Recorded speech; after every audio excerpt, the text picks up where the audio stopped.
So I hope everybody enjoys it, okay, and listen to it carefully. Okay. Thank you.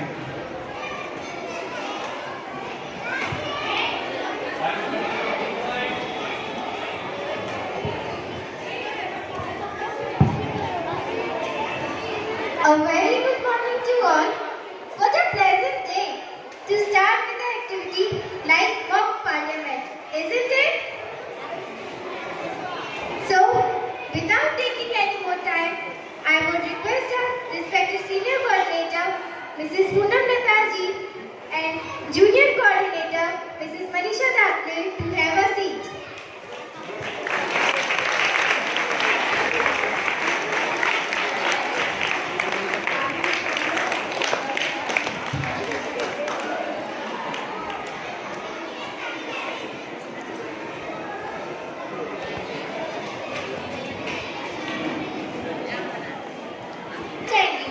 Today we will have a mock parliament session to insight you about the procedure and proceedings of the parliament. Generally, we don't read much about the parliament in newspapers until there is a clash between the ruling and opposition party, or when there is a budget session between the members of the parliament. Parliament is a temple of democracy. The Constitution of India that came into effect on 26 January 1950 provides for a bicameral house consisting of the President and two of the houses are known as the Council of States or the Raj Sabha, and the houses of people called the Lok Sabha. Rajya Sabha is known as the upper house and the lower house is called the Lok Sabha. Now before proceeding, I want an answer of my question to the audience. What is the maximum number of seats in Lok Sabha? Anyone from audience? Yes, Komal?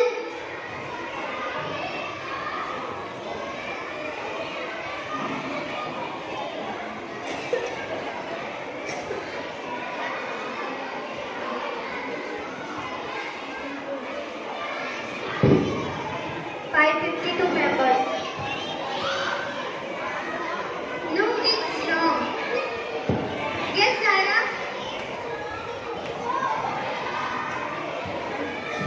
50 members, including 12 members nominated by the President. Yes, exactly. And in Lok Sabha? Lok Sabha? 552 members. Yes, exactly.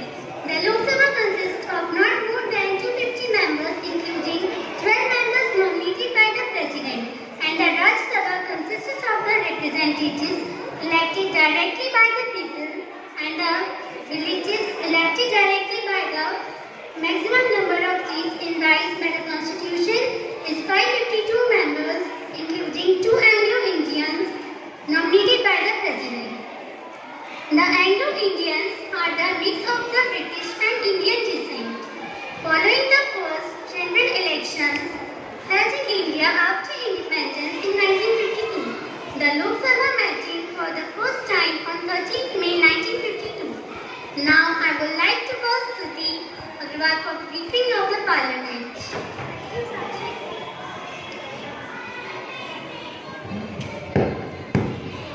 Thank you, Sakshi.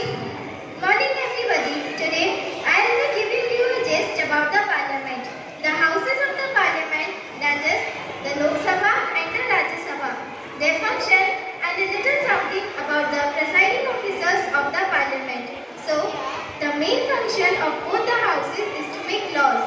Every bill has to be passed by both the houses and signed by the President before it becomes a law. The subject over which the Parliament can legislate or make laws are defence, foreign affairs, currency coinage, banking, income tax, customs, etc. Speaking of the two houses, the Lok Sabha and the Rajya Sabha. The Lok Sabha holds the supremacy over the Rajya Sabha in terms of financial matters, The Rajya Sabha has a very special role in enabling the Parliament to legislate on state subjects if it is necessary in the national interest. Now, let us talk about the presiding officers in the Parliament and the roles that they play.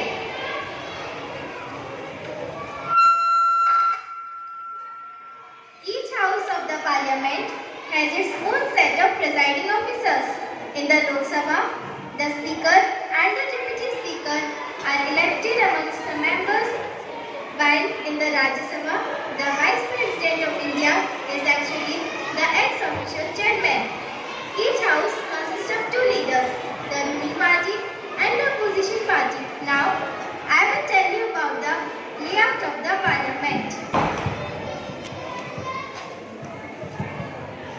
Here, you are seeing the here sits the speaker, and in front of the speaker, it is the Lok Sabha Secretariat. Their work is to record the proceedings of the Parliament. To the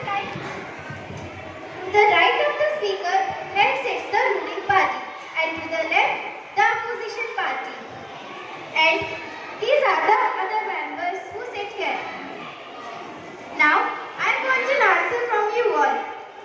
How many sessions are held in the Parliament in a year? I repeat, how many sessions are held in the Parliament in a year? Yes, Kishan? The answer is 3 sessions in a year. Exactly. 3 sessions. First is the budget session, that is February to May. Second is the monsoon session from July to August. And third is the winter session from November to December. Now in these sessions, there are 4 types of questions asked. First is the start questions. One expects all the answers in this question. Second is the unsaid question. The answer is deemed to be laid on the table in unstart questions. Third is the short notice questions. These type of questions are just like start questions, but these are followed by consecutive questions and then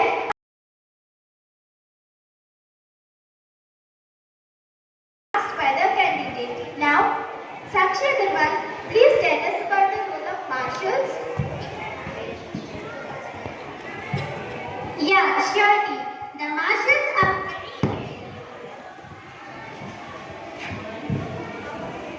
The marshals are very important role to play in the Parliament. They escort the speaker and also act like a computer that has access and knowledge of all the decisions that take place in the Parliament. Now about the speaker. Serving for the term of 5 years, the speaker is selected from amongst the members of the Lok Sabha and is by the convention a member by the ruling or opposition party, or his work includes the administering the oath of office to members. The speaker symbolizes the power and dignity of the house. Now let's lighten up our minds to some of these questions. Who designed the Sansad Bhavan? I repeat my question. Who designed Sansad Bhavan? Edward Newton. Yes, exactly. Now the next question is who inaugurated the Parliament? I repeat my question. Who inaugurated the Parliament? Lord Elizabeth. Yes, and in which year? 1927. 1927. Yes, exactly.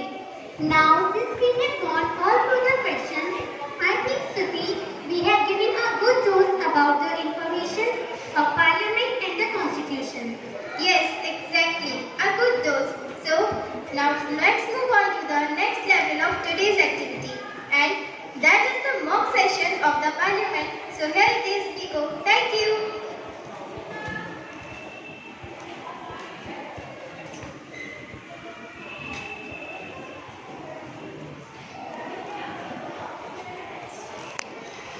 Honorable members, Honorable Speaker.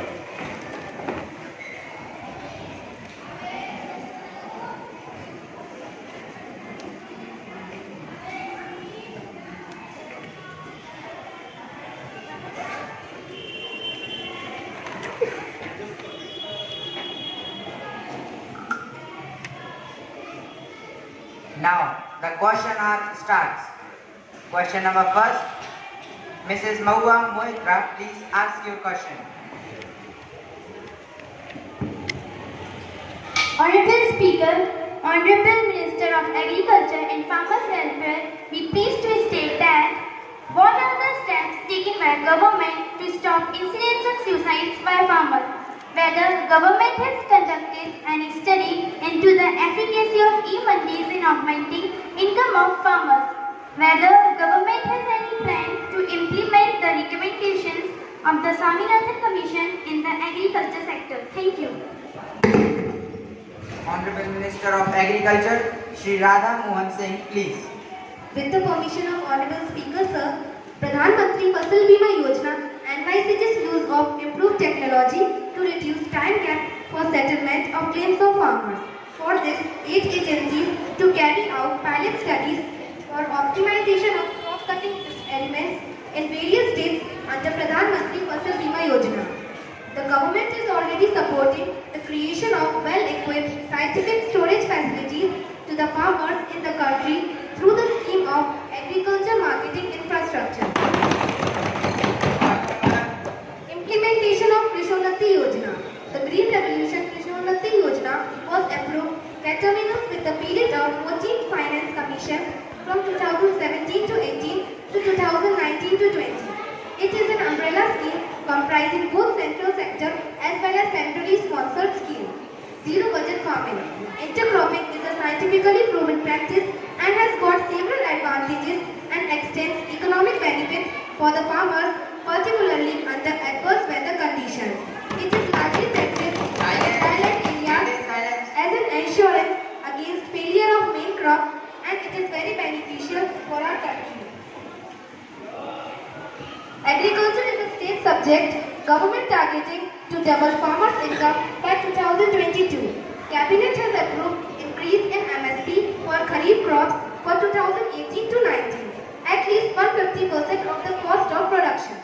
National Agriculture Market Scheme launched to help in better and real-time price discovery for farmers through competitive online transparent auction process.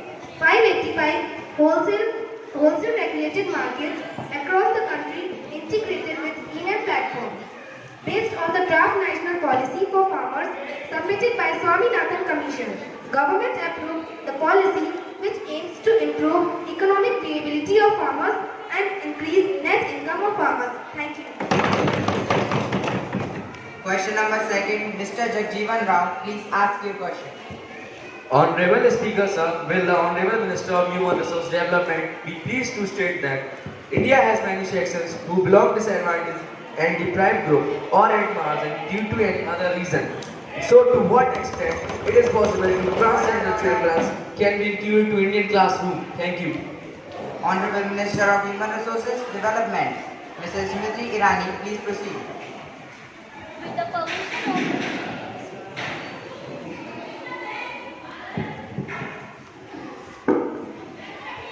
permission of Honorable Speaker, sir.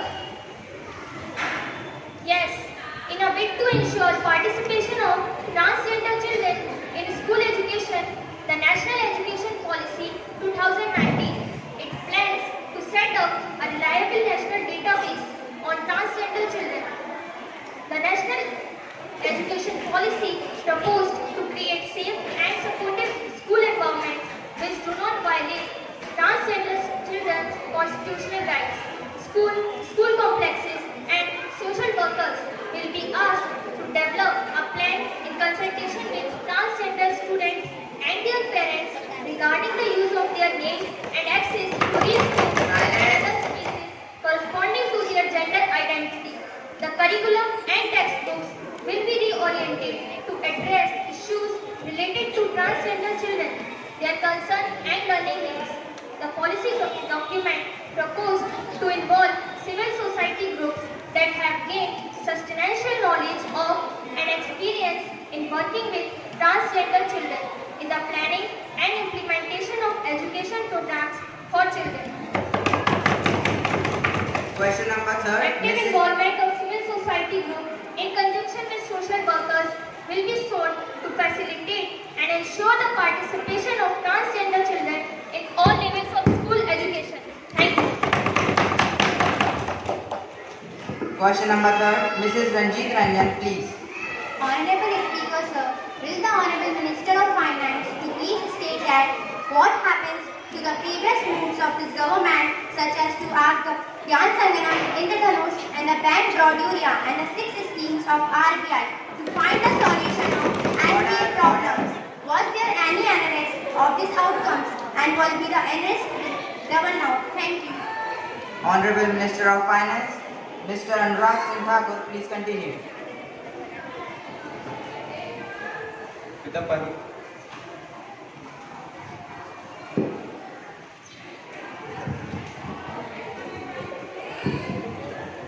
the permission of Honorable Speaker, sir, yes, I want to tell the opposition party, as per reports received from RBI as on 31st March, there were 1,938 unique borrowers with funded amounts outstanding of more than rupees 25 crore who had defaulted on their loans.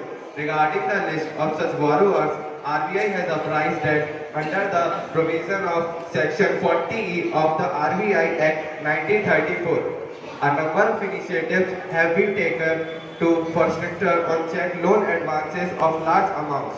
First, PSBs have been asked to examine all accounts exceeding rupees 50 crore, if classified as NPA, non-performing assets, from the angle of possible fraud, and to immediately initiate the examination of willful once a fraud is reported. Second, to enable banks to inform relevant authorities if need arises, PSBs, public sector banks, have been advised to obtain a certified copy of passport of promoters and other authorized signatories of companies availing of loan facilities of more than rupees 50 crore. The heads of PSBs have also been empowered to issue requests for the issue of lookout circulars. Enabled by the above step, financial gains from cleaning by the banking system are now amply visible as per RBI data on global operations. The NPAs of PSBs, after reaching a peak of rupees 8,95,000 crore as on 31st March 2018, have since declined by rupees 1,06,000 crore to rupees 7,89,000 crore as on 31st March. PSBs have recovered rupees 3,60,000 crore over the last 4 financial years, including a record recovery of rupees 1,27,000 crore during 2018 to 19. Thank you. The session is adjourned for 2 minutes.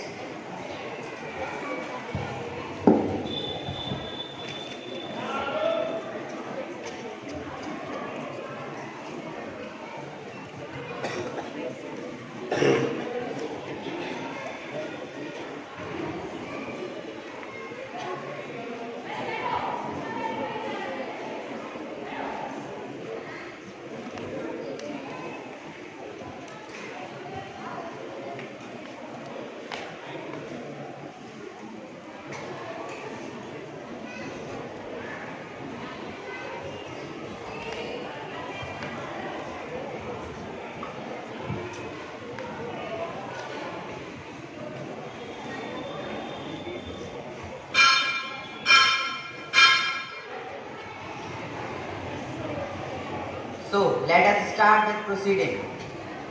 Honorable Speaker, sir, may I have a permission to ask a question from the opposition? No, you are not permitted because your statement is not recorded. We object, sir. Order, order. Silence. Sit down. Question number 4, Mr. Yashwant Rao, please. आदरणीय speaker महोदय, क्या आदरणीय वित्त मंत्री यह बताने का कष्ट करेंगे कि भारत में आई आर्थिक मंदी इसके विकास की राह में सबसे बड़ी बाधा है। विगत वर्षों में मोदी सरकार द्वारा लाई गई विभिन्न योजनाओं का प्रभाव आज मंदी के रूप में सामने आया, जैसे विमुद्रीकरण, जीएसटी का ढांचा, एनपीए व अन्य योजनाओं का ना तो लघुकालीन और ना ही दीर्घकालीन प्रभाव देखने को मिला है, बल्कि इससे भारत की अर्थव्यवस्था को आज कठिनाइयों का सामना करना पड़ रहा है। मैं माननीय वित्त मंत्री जी से यह जानने चाहता हूं कि ऐसी विषम परिस्थितियों में भारत सरकार की क्या योजना है, कृपया विस्तार में बताएं। धन्यवाद। आदरणीय मंत्री जी कृपया जवाब दें। आदरणीय स्पीकर महोदय, आपकी आज्ञा हो तो मैं विपक्ष को बताना चाहता हूँ। अर्थव्यवस्था का नियम है कि वह चक्र के रूप में चलता ही रहता है, मंदी फिर वृद्धि। पिछले कुछ वर्षों में भारत की अर्थव्यवस्था में तेजी से वृद्धि हुई है और अब हम मंदी का सामना कर रहे हैं।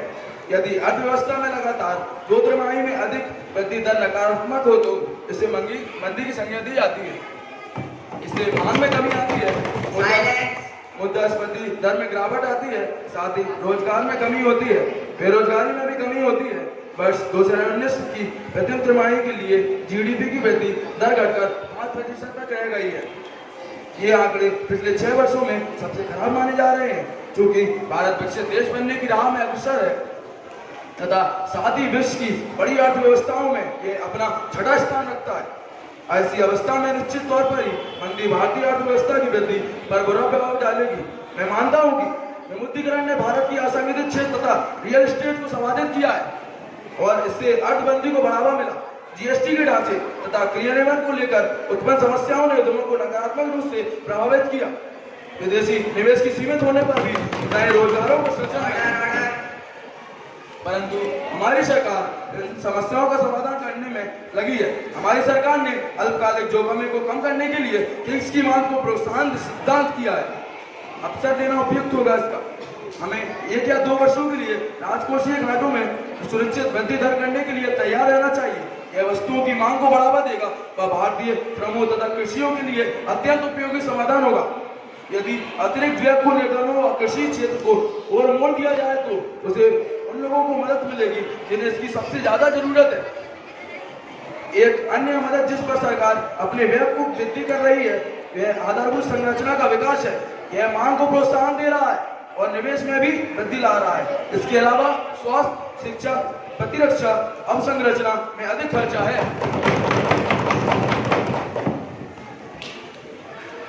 Mister Adhir Ranjan Chowdhury, please question number 5।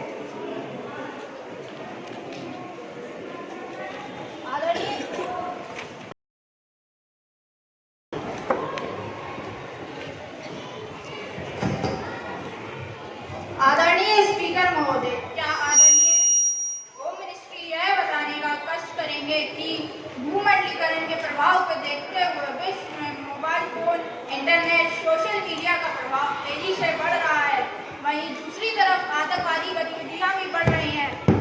ऐसी परिस्थिति में देश की सुरक्षा दृष्टि से न सिर्फ सीमा पर बल्कि साइबर सुरक्षा भी अत्यंत महत्वपूर्ण हो रही है।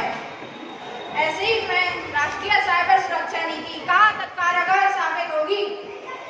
आदरणीय स्पीकर महोदय, आपकी आज्ञा हो तो मैं विपक्ष को बताना चाहती हूँ कि साइबर खतरों को भागते हुए भारत सरकार ने 6 साल पहले वर्ष 2013 में राष्ट्रीय साइबर सुरक्षा नीति जारी की थी, जिसमें देश की साइबर सुरक्षा हेतु बुनियादी ढांचों की रक्षा के लिए कुछ रणनीतियों को अपनाने की बात कही है। इन नीतियों के तहत देश में 24 घंटे काम करने वाली एक national critical information infrastructure protection centre की स्थापना शामिल है, जो देश में महत्वपूर्ण सूचना तंत्र के बुनियादी ढांचों की रक्षा के लिए एक नोडल एजेंसी के रूप में काम कर सकेगी। मुख्य विशेषताएं: इलेक्ट्रॉनिक लेन देन का सुरक्षित माहौल तैयार करना, विश्वास और भरोसा कायम करना। सरकार ने साइबर सुरक्षा से संबंधित फ्रेमवर्क का अनुमोदन किया है। इसके लिए राष्ट्रीय साइबर सुरक्षा परिषद सचिवालय को नोडल एजेंसी बनाया गया है। राष्ट्रीय मिशन अवसंरचना व विशिष्ट क्षेत्रों में साइबर सुरक्षा के लिए राष्ट्रीय प्रौद्योगिकी अनुसंधान संगठन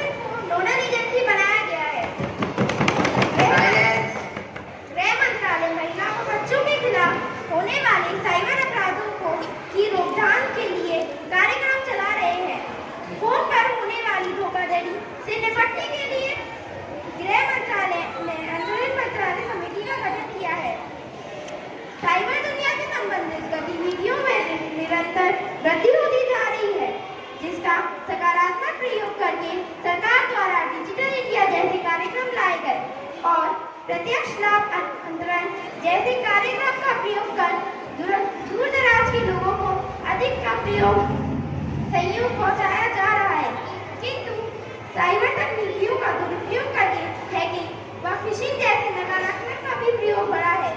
ऐसे में साइबर सुरक्षा नीति की भूमिका व कार्यशीलता दोनों ही वांछनीय है। Honorable Speaker sir, may I have the permission to ask the question from opposition? Wait for your turn. This marks the end of the question hours. The session is adjourned.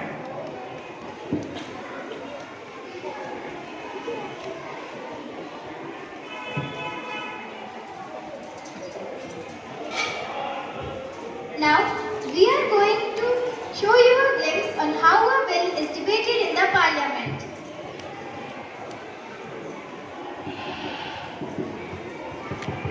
आज की कार्य प्रणाली को आगे बढ़ाते हुए मैं आपको बताना चाहूँगा कि विगत कुछ दिनों से हमारे हाउस में एक बहुत ही महत्वपूर्ण विधेयक वन नेशन वन इलेक्शन चर्चाधीन है।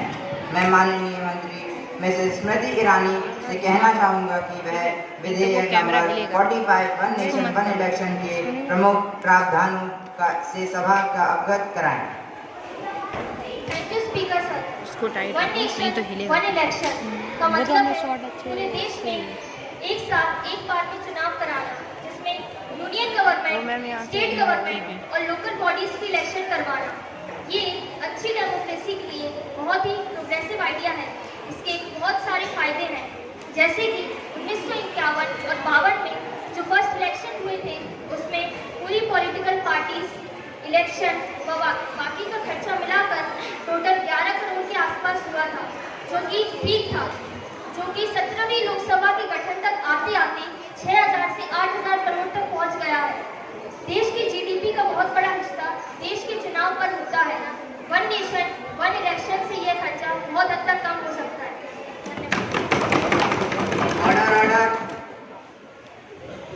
मैं माननीय मंत्री जी के विपक्ष में कुछ तथ्य प्रस्तुत करना चाहूंगी। वन नेशन वन इलेक्शन ये आइडिया तो बहुत अच्छा है, पर इसकी इम्प्लीमेंटेशन से बहुत परेशानियां हैं। यह युग में इम्पॉसिबल है। 17वीं लोकसभा का गठन अभी हुआ है, जिसमें कुछ स्टेट्स का इलेक्शन हो चुका है और कुछ में होने बाकी है। तब तक टेंडर 5-10 असेंबलीज का है। इस आइडिया को इम्प्लीमेंट करने के लिए हमें असेंबलीज का टेन्योर रिड्यूस करना पड़ेगा या कुछ का एक्सटेंड करना पड़ेगा, तब जाकर एक सब इलेक्शन कर पाना पॉसिबल है। और ये कर पाना प्रैक्टिकली बहुत मुश्किल है, क्योंकि जितना टाइम आप रिड्यूस करोगे वही गवर्नमेंट और स्टेट कॉपरेट नहीं करेगा। इसलिए इसको सिंक्रोनाइज कर पाना प्रैक्टिकली बहुत मुश्किल है। धन्यवाद। स्पीकर सर, इसके कुछ और तथ्य इस प्रकार है। अभी जो हमारे देश की व्यवस्था है उसमें यूनियन गवर्नमेंट की टेन्योर टाइमिंग अलग है और स्टेट गवर्नमेंट की अलग। ऐसे में हमारे पूरे देश की व्यवस्था बिगड़ी हुई है। कभी पूरे देश में कभी लोकसभा के चुनाव, कभी किसी स्टेट में चुनाव, कभी किसी और दूसरे स्टेट में। ऐसे में पॉलिटिकल पार्टी व सरकार का ध्यान इलेक्शन मैनिफेस्टो, उसके खर्चे, पार्टी फंड सोर्सेज आदि पर ज्यादा होता है, जिससे देश की डेवलपमेंट एक्टिविटीज पर कंसंट्रेशन नहीं हो पाता है। इससे जो वाकई परेशानियां होती हैं उन पर ध्यान नहीं दिया जा पाता। अगर वन नेशन वन इलेक्शन होता है तो सरकार इलेक्शन पर पूरा टाइम फोकस ना कर विकासात्मक गतिविधियों पर भी ध्यान दे पाएगी। धन्यवाद। माननीय स्पीकर, प्लीज मैं कुछ कहना चाहूँगा। भारत में अभी पार्लियामेंट्री फॉर्म ऑफ गवर्नमेंट चल रही है। दूसरा, हमारे यहाँ संघीय शासन व्यवस्था है, जिसमें सरकार लोकसभा के सामने अकाउंटेबल रहती है। और वन नेशन वन इलेक्शन लाने के लिए यह जरूरी है कि सरकार कड़े और कड़े फैसले ले। ऐसा तभी पॉसिबल है जब देश में प्रेसिडेंटल फॉर्म ऑफ गवर्नमेंट एवं प्रेसिडेंट की अकाउंटेबिलिटी सेनेट के लिए रहती है। ऐसा करने के लिए कॉन्स्टिट्यूट अमेंडमेंट करने होंगे। इसमें आर्टिकल 83, 85, 172, 174 और 356 को अमेंडमेंट करना होगा, जो भारत जैसी आबादी वाले देश में नामुमकिन है। ऑर्डर।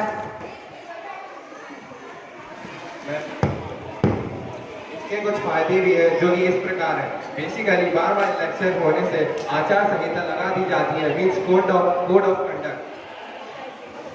उससे सारे विकासात्मक गतियों पर रोक लग जाती है और पुलिस, स्कूल, कॉलेज सभी लोग इसमें लग जाते हैं। अगर एक साथ इलेक्शन होंगे तो इस लॉस से भी बचा जा सकता है।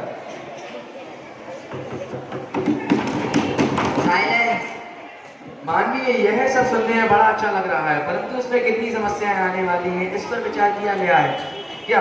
मैं आपको बताना चाहूंगा, अगर पार्लियामेंट्री डेमोक्रेसी से प्रेसिडेंशियल डेमोक्रेसी पर आते हैं, ये आर्टिकल से संशोधन करते हैं, तो basic structure of constitution damage हो जाता है। और संगमा समिति जो बनाई गई थी उसकी यही रिकमेंडेशन थी कि संविधान में किसी भी तरह का संशोधन किया जा सकता है, पर इसमें सबसे बड़ा उसका basic structure of constitution damage नहीं होना चाहिए। स्पीकर सर, प्लीज, अप्रोक्सीमेटली एक बार इलेक्शन होने में लगभग 1 करोड़ लोगों का इन्वॉल्वमेंट होता है, जिसमें paramilitary forces, teachers, polling booths पर कर्मचारी, वोटिंग स्टोरेज इस पर खर्चे के साथ साथ अपने कामों को छोड़कर बिजी हो जाते हैं। और अब हम एक बार अगर ये इलेक्शन एक बार हो तो प्रैक्टिकली समस्याएं बहुत कम हो जाएंगी। वन नेशन वन इलेक्शन सभी समस्याओं का हल है। प्लीज सर, मैं भी कुछ कहना चाहती हूँ। एक जगह इलेक्शन कराने में इलेक्शन कमीशन एडमिनिस्ट्रेशन को इतनी सारी रिक्वायरमेंट होती है, जैसे polling booth, EMV machine, office, voting store की ओर जब एक साथ देश में होगी तो रिक्वायरमेंट डबल हो जाएगी। इसके लिए सरकार के पास क्या प्लान है, विस्तार से बताइए। सर प्लीज, भारत की आबादी, युवाओं की आबादी बढ़ी जाती है। इलेक्शन की वजह से सोशल मीडिया कैंपेन इलेक्शन की चर्चा का विषय बना रहता है और देश के युवा इसी में उलझे रहते हैं और मानव पूंजी का एक बड़ा हिस्सा इसमें बर्बाद हो जाता है, जिसका अगर सही इस्तेमाल किया जाए, सही राह दिखाई जाए तो इंडिया को बहुत जल्द डेवलपमेंट कंट्री से डेवलपिंग कंट्री बनाया जा सकता है। ये एक बहुत ही प्रोग्रेसिव आइडिया है जो देश के लिए अच्छा है, पर इतना बड़ा डिसीजन जल्दबाजी में नहीं लिया जा सकता। सरकार अगर ये मुद्दा उठाती है तो विपक्ष को एटलीस्ट डिबेट के लिए कोऑपरेट करना चाहिए, जिससे ये मैटर पब्लिक डोमेन में जाएगा। Ruling party, opposition, state assembly, local bodies, media, public, सबका ओपिनियन यदि यस आता है तो इस आइडिया का स्वागत किया जाना चाहिए। व इसके साथ साथ कम से कम समस्याओं का सामना करते हुए कैसे ये इम्प्लीमेंट किया जाए, इस पर सबको मिलकर विचार करना चाहिए।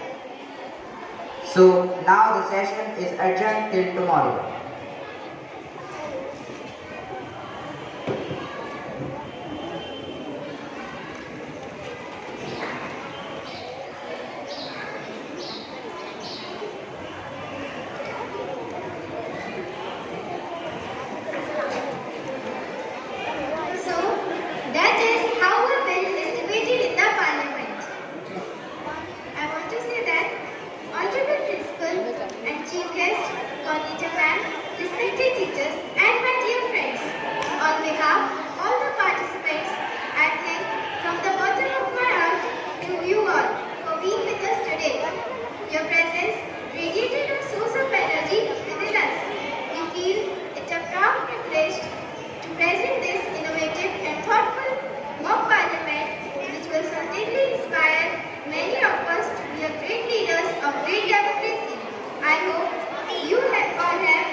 सर को भी ले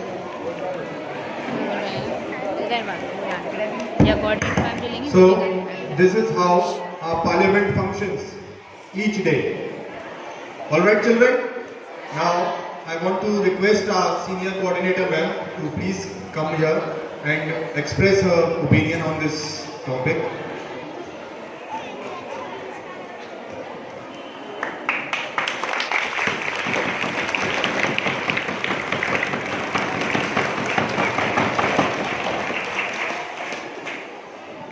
Good morning, everybody. Today's activity was really thoughtful. It created a thought among us. Live witness, we have seen how Parliament works in our country. So, is it very interesting? Say yes. Yes, our students have done very well. But it was as if I was witnessing the real Parliament session. It was very thought-provoking and very good. And I would like to thank co-teachers who have helped in making this Parliament session alive and really interesting. First time I am witnessing, I am very much, what to say, in a thoughtful way. समझ रहे हैं आप लोग? मतलब पूरा हमारी जो सोच है वो ऐसा लग रहा है हम रियल पार्लियामेंट को विटनेस कर रहे हैं और शायद अपनी लाइफ में तो हम कर नहीं पाते लेकिन आप लोग के थ्रू हमने इस चीज़ को महसूस किया और इसके लिए मैं थैंक्स कहना चाहूँगी हमारे Richa ma'am, Pranesh sir, Monty sir, जिन्होंने इस सपने को ही साकार कर दिया हमारे. Thank you very much.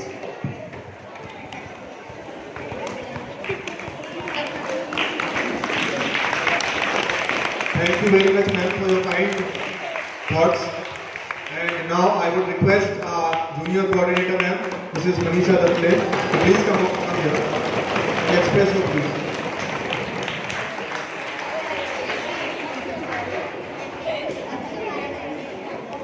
Children, today's activity was really amazing.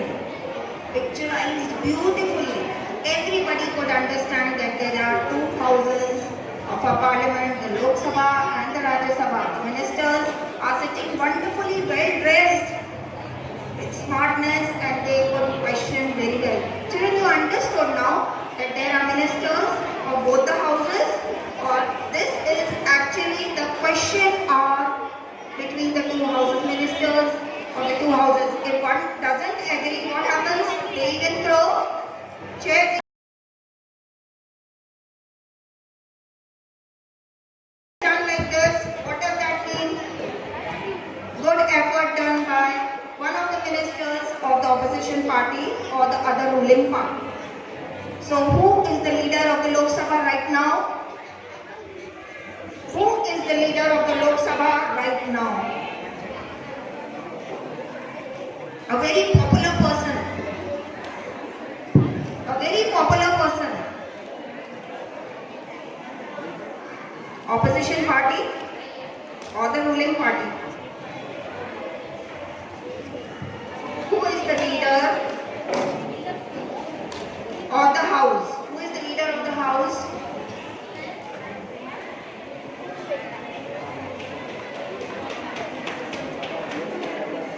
Who is the leader of the house, Lok Sabha? Come on, children. The Prime Minister of India? Mr. Narendra Modi. Okay, who is the leader of the house, Rajya Sabha? Thawar Chand Gehlot. Thawar Chand Gehlot. Okay, no matter. We are sitting here to learn. And the learning procedure never ends. Children, you are looking just like I am sitting in a parliament. The speaker was really a very smart person to question well, to answer well. You know, my hands were just cold enough. You know, it is a party of two different ruling authorities and it was just like a shivering between the two of the candidates sitting here. The ruling party right now is BJP. Everybody knows that?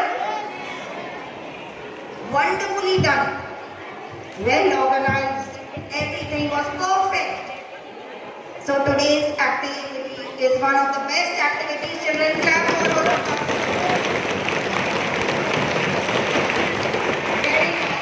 Very nice. Thanks to the teachers also who have supported and guided you. Okay, well done, children. Come up with very beautiful ideas. God bless you.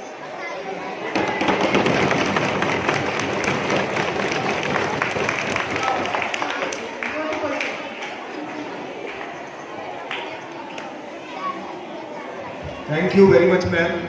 And I also thank all the respected teachers for being